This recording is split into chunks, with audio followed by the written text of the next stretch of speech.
On Tuesday, 2 fundamentalist Mormon leaders were sentenced by a BC Supreme Court justice. The men were sentenced not to jail, even though the criminal code allows for a 5-year jail sentence for polygamy.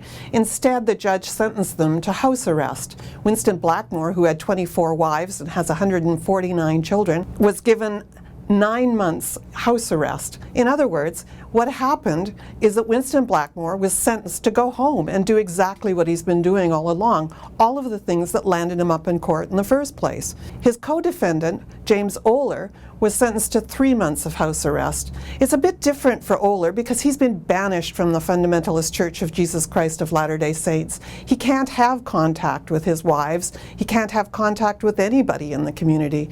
Following his house arrest, Oler will also have a year's probation. What's ridiculous about this, what is such a travesty in all of this, is that both of these men had underage wives.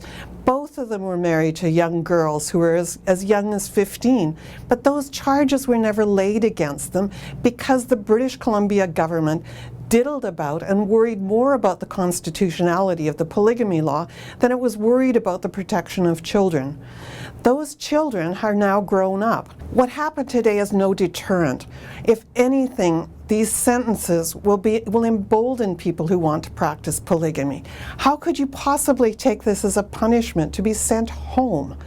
And what's really disturbing about these sentences is that if anything, it'll deter people who are coming out of communities like this, who have been subject to a dysfunctional and even abusive situation, from ever testifying again. Because what point is there if the law isn't going to protect them?